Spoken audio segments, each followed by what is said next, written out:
Smart work म्हणजे मी मगाशी सांगितलं होतं की सही दिशा में मेहनत, आणि दुसरं होतं सही मेथड से मेहनत। सही मेथड कौन सी होती है? सही मेथड का मतलब है भगवान ने, कुदरत ने हमें जो भी शक्तियां दी है उसका सही तरह से इस्तेमाल करना। कोणकोणत्या शक्ती दिल्यात देवाने आपल्याला? एक आहे बॉडी पॉवर, आणि दुसरा कोणता असेल? कोणता असेल? Mind power. आता बॉडीचा उपयोग कसा करायचा आहे आपल्याला चांगलं माहिती आहे।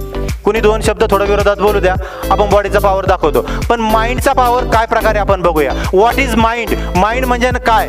जर समजा एखादा तज्ञ डॉक्टर बोलावला आणि त्याला सांगितलं की माझ्या शरीराचे बारीक बारीक बारीक तुकडे कर आणि त्यातून मन नावाचा, माइंड नावाचा पार्ट काढून दाखव, तर माइंड म्हणून काही आपल्याला दाखवता येणार नाही, पण मन असतं ते दाखवता येत नाही। जसं एखादा भूकंप झाला आणि भूकंपाचा एखाद्याने जर सांगितला की त्याची रिश्टर स्केलवर तीव्रता एवढी होती आणि त्याचा जो केंद्रबिंदू आहे तो ह्या इथे, तो जिथे सांगितला जातो तिथं कितीही खोल खड्डा घेतला तरी तिथं काहीच दिसणार नाही, पण भूकंपाचा केंद्रबिंदू मात्र तिथे असतो, दिसत नाही, दाखवता येत नाही। किंवा जर एखाद्याने सांगितलं या ज्या वायर्स आहेत ना, या वायर्समध्ये इलेक्ट्रिसिटी दाखवा, इलेक्ट्रिसिटी दाखवता येणार नाही, त्याचा रिझल्ट दाखवता येईल, लाईट लागली हे दाखवता येईल, पण वायरमध्ये ते जरी वायर जरी खोलली तर त्यातून फक्त छोट्या छोट्या तारा पास झालेल्या दिसतील, बाकी काही नाही। तसं माइंड हे दाखवता येत नाही।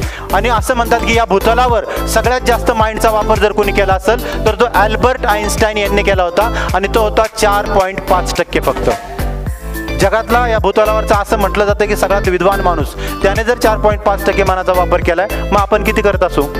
1-2 याच्या पलीकडे तर गेलं, कोणताही सक्सेसफुल माणूस त्याच्या पुढे गेलेलाच नाहीये। मन म्हणजे नेमकं काय?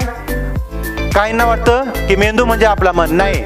मेंदू काय आहे? ती फिजिकल एंटिटी आहे, आणि माइंड काय आहे?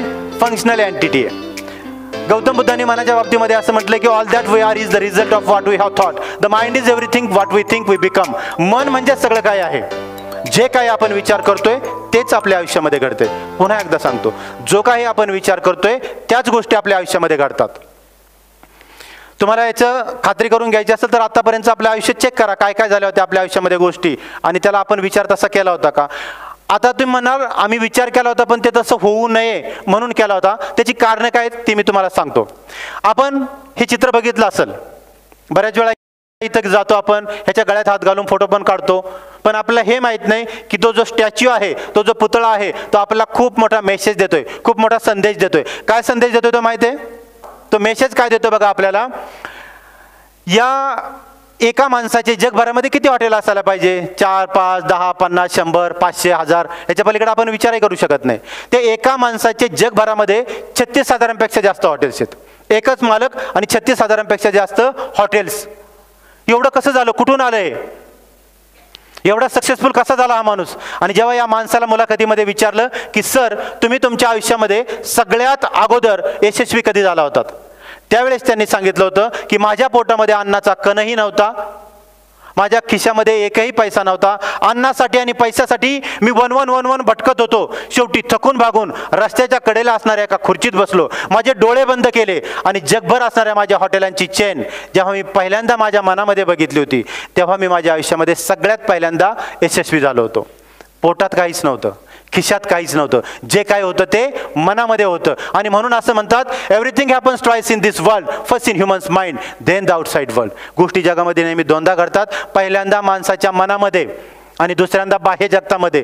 आज बालगंधर्वला येण्याच्या अगोदर तुम्ही इथं येऊन कार्यक्रम बघून पण गेला होतात सकाळी, बरोबर आहे? विचार केला होता की नाही असा? इथं यायच्या अगोदरच तुम्ही इथं पोहोचला होतात आणि जायच्या अगोदर पण गेलेला आहात तुम्ही, कारण तुमच्या डोक्यामध्ये विचार चाललाय की आता घरी काय असेल।